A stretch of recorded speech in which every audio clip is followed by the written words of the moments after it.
વાત હવે ગીર સોમનાથની, જ્યાં કચરાનો ઢગલો માત્ર દુર્ગંધ જ નહીં પરંતુ રોગચાળાનું જોખમ પણ ફેલાવી રહ્યો છે અને તેના લીધે હવે લોકોનો આક્રોશ ફાટી નીકળ્યો।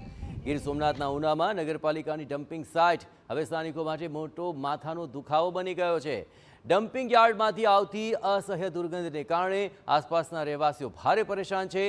સ્થાનિકોનો આક્ષેપ છે કે અનેક વખત રજૂઆતો કરવા છતાં પાલિકાએ કોઈ અસરકારક કાર્યવાહી નથી કરી।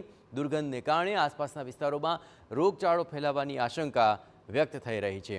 તો બે તરફ ડમ્પિંગ સાઇટ પર રખડતા પશુઓ ઘન કચરો આરોગતા હોવાથી તેમના જીવ પર પણ ગંભીર ખતરો ઊભો થયો છે।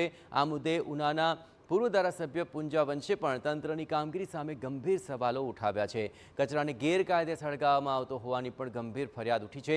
ત્યારે હવે ડમ્પિંગ સાઇટની તાત્કાલિક સફાઈ થાય અને આ સમસ્યાનો કાયમી ઉકેલ આવે તેવી માંગ ઉઠી છે। સરકાર દ્વારા સ્વચ્છતા અભિયાનની જે વાત કરે છે તો એ રોડ ઉપર તમે જાઓ તો એટલો બધો અટાણે પ્લાસ્ટિકનો કચરો પણ અત્યારે તમે જ્યાં જશો તો જોવા મળશે। એટલે સ્વચ્છતા અભિયાનની નામે પણ લાખો અને કરોડો રૂપિયાનો ખર્ચો કરી અને ખીચા ભરવાનું કામ કરે છે, વાસ્તવિક કામગીરી થતી નથી। એટલે નગરપાલિકાની ડમ્પિંગ સાઇટની કાયમી સોલ્યુશન કરવા માટે મેં વહીવટી તંત્રને રજૂઆત કરી છે અને લોકોના આરોગ્યને નુકસાન ન થાય તેની તકેદારી